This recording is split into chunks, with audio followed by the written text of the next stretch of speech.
The cloud is underwater. 99% of international data doesn't travel by satellite. It travels through glass the width of a human hair, lying on the ocean floor.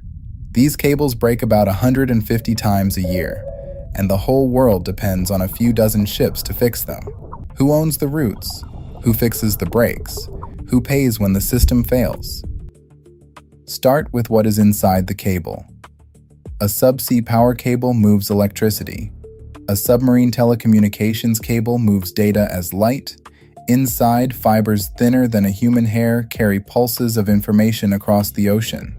The cable contains copper too, but the copper runs to the repeaters, optical amplifiers spaced every few dozen kilometers that give the light a fresh push before it fades. Glass carries the data, copper keeps the light alive. Modern fiber telecom cables are solid, water-blocked systems, engineered to stop seawater from running down them if damage occurs. The repeaters shed their heat passively into the cold water around them. Near shore, where anchors and fishing gear create most of the risk, the cables are armored and often buried. In the deep ocean, where there is less to hit them, they can be thinner, resting directly on the seabed. The valuable thing is the route, the capacity, and the right to land. For most of the Internet's history, the major submarine cables were built by telecom consortia. Multiple carriers shared the cost, the capacity, and the risk. As cloud platforms and AI workloads grew, the companies that used to buy capacity from telecom carriers started designing the routes themselves. Google, Meta, Microsoft, and Amazon. According to telegeography-derived analysis, those four hyperscalers went from using about 10% of international subsea capacity to roughly 70% or more, depending on route and metric. The customers became the infrastructure builders. Meta's Project Waterworth is the clearest current signal. Meta has announced a multi-year subsea project of more than 50,000 kilometers using 24 fiber pairs, designed for deep-water routing up to 7,000 meters in places, with enhanced burial in high-risk shallow waters. It is route control. Across the Pacific, Google and its partners have announced new cable paths, Hanamoana, Tabua, and the Australia Connect system, linking the United States, Australia, French Polynesia, Fiji, and onward routes towards Asia. The map matters more than any single landing. These companies now help decide where the road goes. Follow the money. A hyperscaler funds a new route because it wants capacity, latency control, redundancy, and bargaining power. A telecom consortium funds another because carriers still need shared infrastructure. A capacity buyer who does not own the cable can still buy long-term rights to use part of it, through arrangements like IRUs. Indefeasible rights of use. A landing station owner controls the shoreside gate, where the ocean cable becomes terrestrial fiber. Governments decide whether a cable can land at all. Manufacturers build the wet plant, and even that layer comes from a concentrated supplier base. Maintenance agreements keep repair ships available, and insurers price what risk they will absorb. The cost only surfaces when the cable fails. When a break happens, the cost spreads. The cable owner, consortium, or maintenance arrangement pays for the repair. Insurance covers defined losses. Cloud providers absorb rerouting, latency, and service level exposure. Financial networks pay through delay and operational risk. End users absorb it through slower apps, failed calls, degraded cloud services, or local outages. Traffic reroutes, the cost moves with it. The most concentrated choke point in this entire system is the Red Sea-Egypt corridor. Many of the Europe-Asia cables converge here.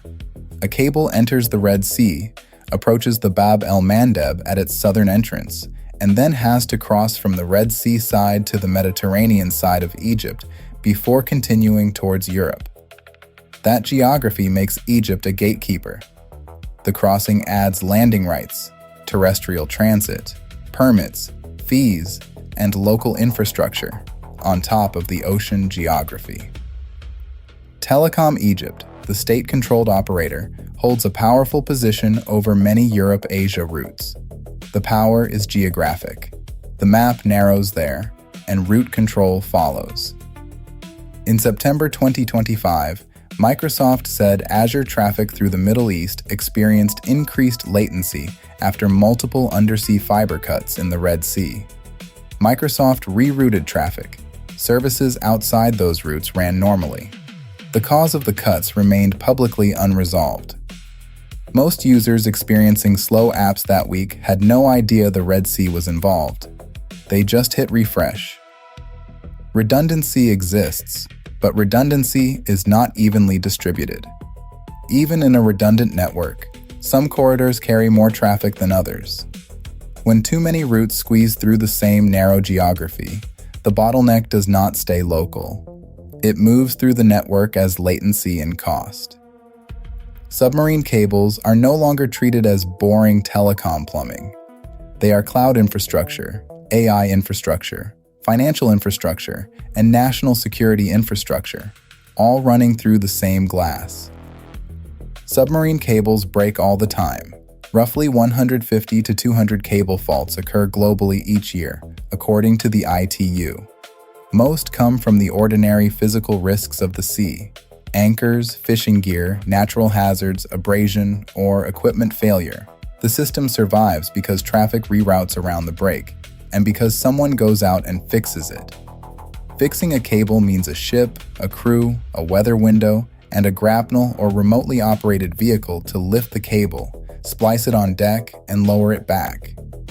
According to CSIS, 62 vessels globally are engaged in laying and maintaining subsea cables, of which 19 are contracted specifically for maintenance. Some vessels install, some repair, and some switch roles. The dedicated repair fleet is small relative to what it protects. Millions of kilometers of cable covered by a few dozen specialist ships. The internet's redundancy is digital. Its maintenance fleet is finite. When faults cluster in hard-to-access waters, repairs queue. The internet reroutes at the speed of software. Repairs arrive at the speed of a ship. An AI prompt may be served locally, or it may depend on cloud infrastructure, model serving systems, and data routes across multiple regions. A cloud app may open from a nearby data center, but its backups, authentication, replication, or enterprise systems can still rely on international links. Between continents, a video call becomes packets, the packets become light, and the light crosses the seabed. A card payment is authorization, fraud checks, bank communication, and settlement instructions moving through networks. SWIFT sends financial messages. Settlement happens on separate systems. Submarine cables carry those messages for a cross-border financial system, processing trillions of dollars per day. An app is usually a chain of physical systems: data centers, terrestrial fiber, landing stations, submarine cables, repair ships, licenses, and owners. AI workloads are accelerating the shift that cloud platforms had already started. The future cloud is a network of data centers, regions, users, model serving systems, backups, and private routes. A hyperscaler that controls capacity between continents, controls latency, redundancy, traffic cost, and resilience. Hyperscalers own more of the capacity than a decade ago. Telecom carriers, consortia, landing station operators, manufacturers, and governments all remain part of the stack. The shift, though, is into the physical layer itself. Project Waterworth is one expression of that. Google's Pacific build-out is another. Regulators are moving too. The United States now treats submarine cable landings as national security infrastructure. The FCC adopted new cable landing rules in 2025, and additional measures targeting equipment and ownership remain proposed as of early 2026.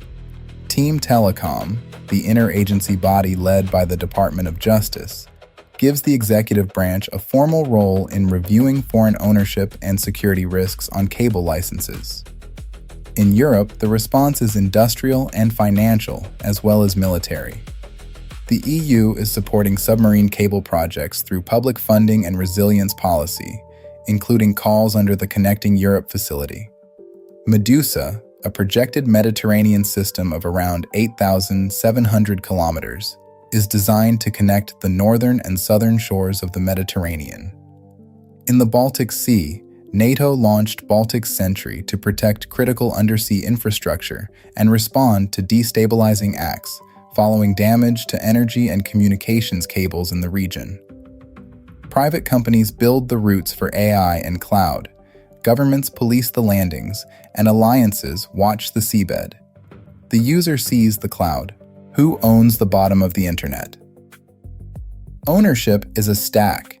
Hyperscalers control a large and growing share of capacity, especially on major international routes, but telecom consortia still own many shared routes.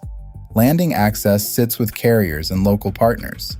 Manufacturers build the wet plant, repair fleets fix the brakes, and insurers price the risk. Governments decide which equipment is trusted, who can operate, and who can land. Users see an AI answer, a payment approval, a cloud file, and a video call. Underneath is a private physical system, built from routes and contracts, choke points and repairs, licenses and security reviews, with costs that move when something breaks. When it works, it feels like the cloud. When it breaks, the ownership layer surfaces. The internet is resilient enough to work every day, and fragile enough to show who owns it, who controls the routes, who fixes the breaks, and who pays when the system fails. This is the ownership layer. Follow the money. Find the bottleneck. Show who pays. We will see you at the next layer.